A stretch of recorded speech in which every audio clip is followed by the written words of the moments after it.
짧고 굵은 우리 연말 찬양의 밤 잘 감상하셨습니까? 네. 정말 이렇게 짧은 순서를 통하여 이렇게 깊은 감동을 주는 건 정말 음악이 가질 수 있는 정말 멋진 그런 순서인 것 같아요. 다시 한번 오늘 이 시간을 통하여 하나님께 영광을 돌려주신 우리 모든 참여자들, 또 우리 청중되신 예배자들 감사드립니다. 저는 오늘 히브리서 13장 15절에 있는 이러므로 우리가 예수로 말미암아 항상 찬미의 제사를 하나님께 드리자라는 구절을 가지고 한 사람의 인생, 자신의 간증을 써놓은 것을 제가 읽고 그리고 마치도록 하겠습니다. 13살 소년이 있었습니다. 그는 어렸을 때부터 사업하신 아버지 덕분에 부유하게 자랐습니다. 여름에 수영장에 가고 싶으면 최고급 호텔에 가서 멋지게 비싼 식사를 먹고 그곳에서 수영하다가 오곤 했습니다. 그러던 어느 날 갑자기 그렇게 잘 나가던 아버지 사업이 부도가 그만 나고 말았습니다. 빚쟁이들이 학교에까지 찾아오는 바람에 엄마와 누나는 바로 그 다음 날 미국으로 급히 도주하게 됩니다. 그도 1988년 2월 아주 추운 겨울날 미국 공항에 홀로 떨어지게 되지요. 바로 그도 도피를 간 것이었습니다. 그는 어려서부터 모든 면에서 누나보다 항상 뒤떨어졌습니다. 공부도 여러 가지 것들에 있어서 말썽꾸러기에다가 꾸중만 듣고 사는 인생, 갑작스런 아버지 사업의 부도로 말미암아 그의 인생은 더 곤두박질 치게 되었습니다. 그가 도착한 곳은 미국의 뉴저지라는 주입니다. 여기가 뉴저지가 이렇게 조그맣게 있고요.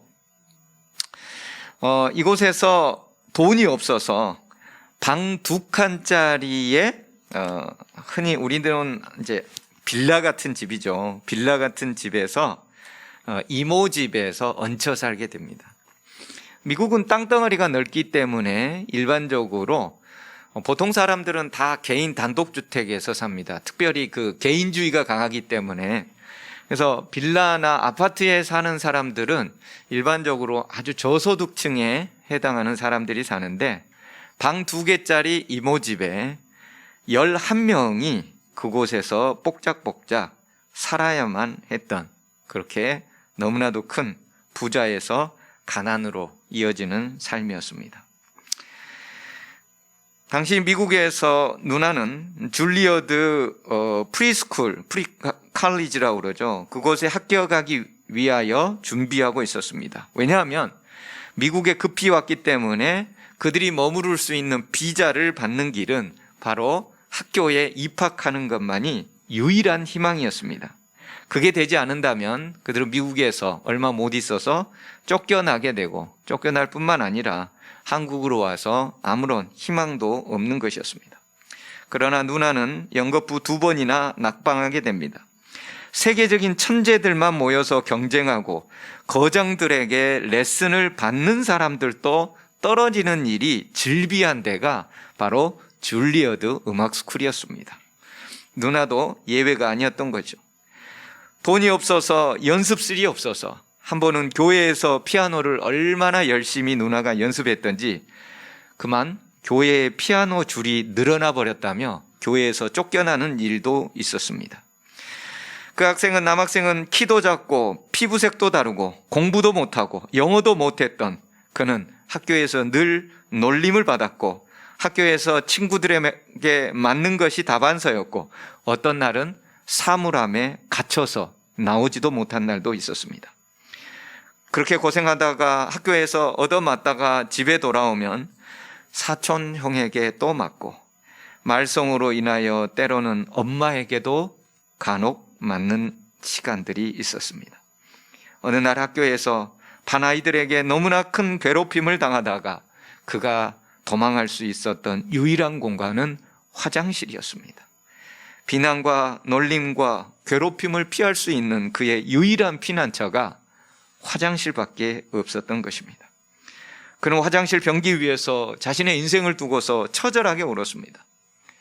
한국으로 돌아갈 수도 없고 어느 날 부자에서 가난한 이 고학생 같은 인생이 되어서 피부색도 달라 공부도 못해 영어도 못해 왕따 인생에 얻어 터지는 그런 인생에 변기에서 실컷 울다가 갑자기 하나님이 생각났습니다. 그래서 하나님께 따졌습니다. 하나님, 정말 계시나요? 나 같은 사람은 차라리 태어나지 말았어야 했어요.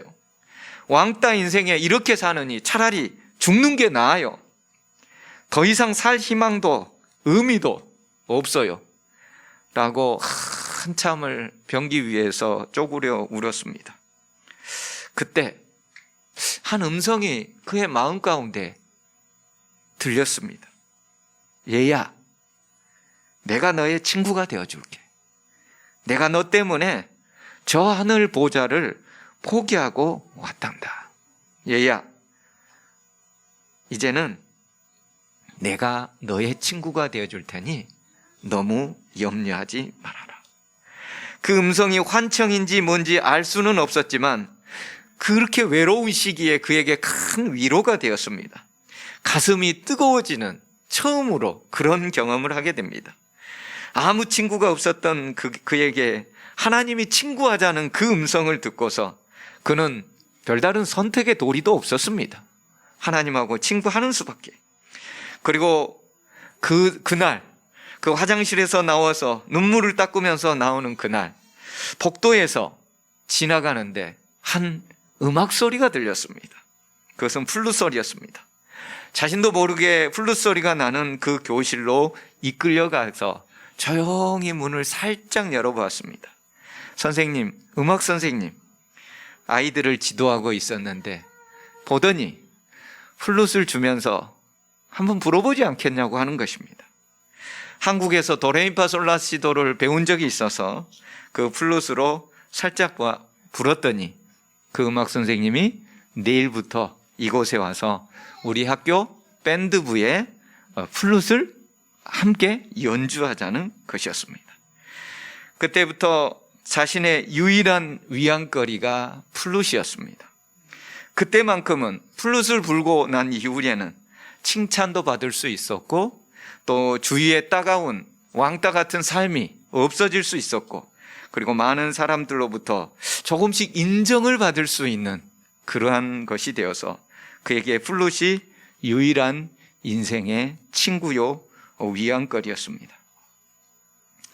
그런데 이렇게 열심히 불다 보니 갑자기 누나가 준비하고 있는 줄리어드 스쿨을 가고 싶은 생각이 저 마음속에 조금 들었습니다. 그래서 엄마에게 할까 말까 하다가 엄마에게 어느 날 엄마, 누나가 준비하고 있는 저 줄리어드 스쿨 세계적인 천재들만 들어갈 수 있고 그네들도 떨어지고 못 들어가는 저 스쿨을 나도 한번 들어가 보고 싶어요 라고 얘기하니까 엄마 하는 말, 너는 안 돼. 네가 무슨 재주로. 이 엄마는 네 누나 레슨비 이거 마련하느니라고도 너무너무 힘든데 너까지 그러면 안 된다 라고 하는 것이었습니다. 그렇지만 포기할 수가 없었습니다. 왜냐하면 자신의 유일한 희망이자 유일한 위안거리가 그 악기였기 때문에.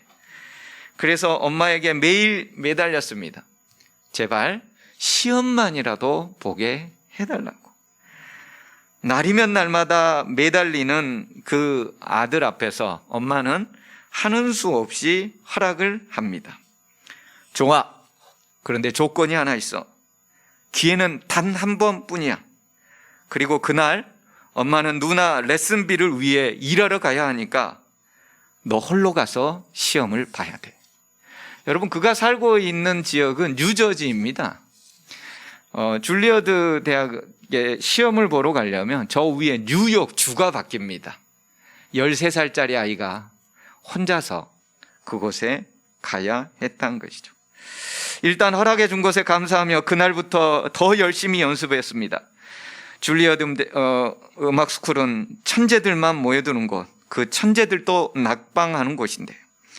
하나님께 꼭 합격하게 해달라고 기도하며 당대 최고의 플루티스트의 CD도 구입해서 들으면서 최선의 연습을 했습니다.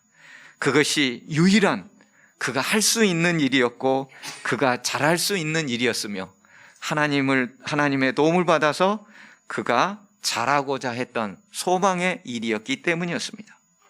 드디어 시험이 가까이 오자 그는 연미복도 빌려서 입고 허름한 구두일지언정 구두 약을 바르고 광을 내서 나름 준비도 했습니다. 그리고 혼자서 몇 시간에 걸쳐 기차를 타고 버스를 갈아타고 줄리어드에 시험 보러 갔습니다. 그곳에서 수험생들의 옷차림새, 그들이 가진 악기들, 그리고 무엇보다도 그들 부모님들의 완벽한 서포트를 보면서 기가 죽을 대로 죽었습니다. 그래, 난 뭘 해도 안 되나 봐. 그래도 평생 한 번뿐인 기회인데 마음을 가다듬고 반주자의 반주에 맞춰 시험을 최선을 다해 치렀습니다.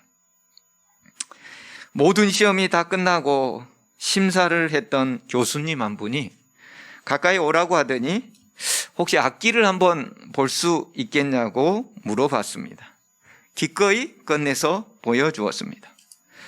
학교에서 누구에게나 연습용으로 빌려주는 기스는 물론이고 제대로 된 것이 없을 정도의 그 플루트를 심사위원들이 돌려가면서 보더니 웃는 것이었습니다. 마치고 돌아오니 탈락의 경험이 있는 누나가 합격 통지서는 보통 1개월 후에 집으로 오고 불합격이 되면은 2주 이내에 통지서를 받게 된단다라고 얘기해 주었습니다. 2주도 채 안 되었는데 갑자기 1층에서 엄마의 우는 곡소리가 들렸습니다. 혹 고국에 있는 아버지가 빚쟁이에 시달리다 잘못되어 자살이라도 하신 것은 아닐까라고 급하게 1층으로 내려왔습니다. 그것은 줄리어드 스쿨에서 온 편지 한 통이었습니다. 2주가 채 되지 않아 온 그 편지는 합격 통지서였습니다. 그것도 장학생으로. 이제는 학비 걱정도 비자 때문에 신분 걱정도 하지 않아도 되었습니다.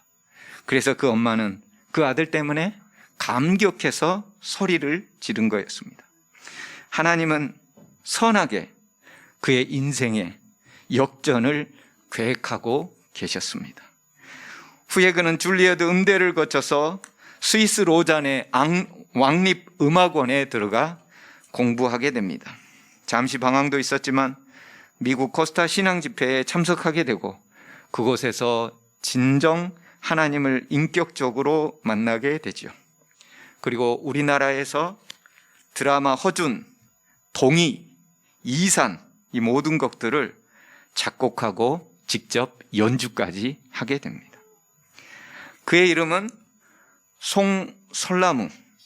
그는 자신의 드라마틱한 인생에 관한 책을 한 권 썼습니다. 그 책의 제목은 하나님의 연주자. 그는 말합니다. 하나님의 연주자는 연주라 하지 않고 찬양이라 합니다. 하나님의 연주자는 공연이라 하지 않고 예배라 합니다.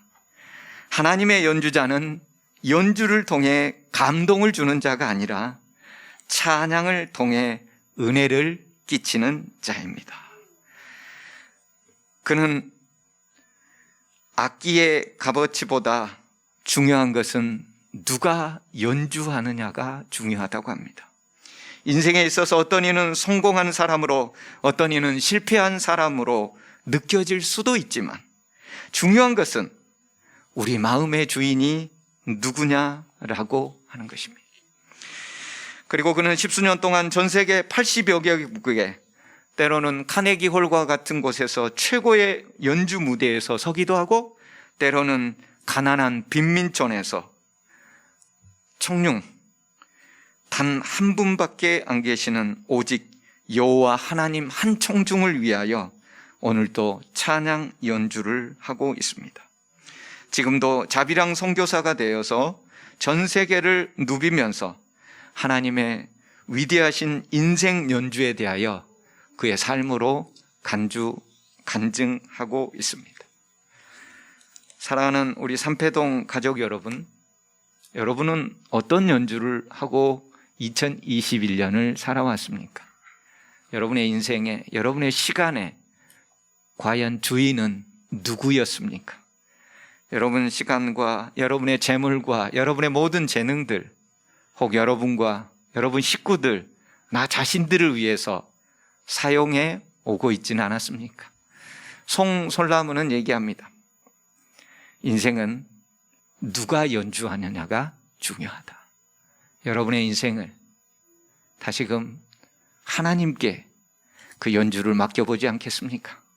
실패함이 없으신 인생 악기의 마스터 되시는 우리 하나님께 여러분의 인생을 맡겨서 실패함이 없는 인생으로 올해도 마감하시고, 실패함이 없는 2022년도 맞이하시고, 실패함이 없는 예수 그리스도의 재림을 맞이하는 우리 삼패 모든 가족이 되기를 간절히 바라며 연말 찬양의 밤 마치겠습니다.